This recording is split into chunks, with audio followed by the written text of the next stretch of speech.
نوې بلډینګ سره رانازل شوی یم چې نوم مې ټیل راټکا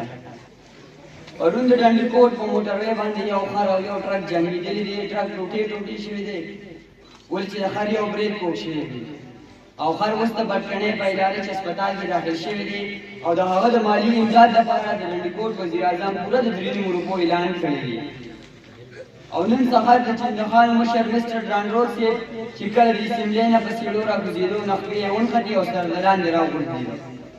او عوام ورپورې وخاندل دې سمدستي راپاڅېده او ویې خاندل ویې ویل چې ما خواصې ګپ لګه بېګا د شپې 32 بجې د ډیسبمو مامالي خیال شرشمدین ماما پټي ته ګډه شوې وې او په فصل کې ورله کبډي کړې وه د سهار شرشمدین ماما د ډانډار په هایکورټ کې په خرو کې جمع کړي دي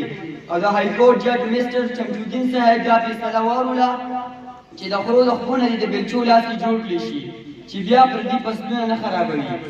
کله چې خرو دا فیصله واورېده نو د غوسې نه ورته په ځمکه وګرځېدل د جج صاحب ورته ډېر په حیرانتیا سره وکتل او په زړه کې وویل چې دا خرې خو د انډیا پوځیان دي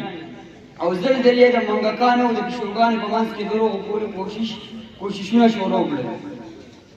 د موسم په هکله موږ د ټي وي بزرګانو دا خبر راکړی دی چې سبا به باران وي او په ونه شین اسمان به تک شین وي او بل یې دا خبر راکړی دی چې را روانه میاشت به بالکل باران نه وي او تاسو له اوس نه په کوټو باندې پلاستیک وغوړوئ نن دا شاړي ټمپریچر ایله 4.5 ډګري سنټیګریډ او په هوا کې نمی ګرینی تر 14 پیاله وه چې هغې د لاسه په خرګاټي ګیر باندې بدرنګو واوره ورېدلې ده د دې په وجه باندې ډنډکوټ موټروی پوره د 1.5 کالو لپاره بلاک شوې ده چې د هغې د وجې نه د ډنډکوټ وزیر اعظم محمد اکبر او د ډنډکوټ ټول عوام په یو لوی لښکر سره د اجتماعي مظاهرې لپاره د ماشک میدان ته را روان دي د کیل په هکله پرون د غونډ په انټرنیشنل سټیډیم کې د جامرې او د ګیلې بلبازو په منځ کې ډېره سخته مقابله شوې ده چې امپایرانو پکې دوکه کړې ده د هغې له وجې نه ټولو کیداریانو په امپایر ګلخیر باندې روانو جنګایي دي او د لاسونو نه یې ورله د ډونګي تلي او د خپو نه یې ورله د ګیمترۍ لاس کې جوړ کړي دي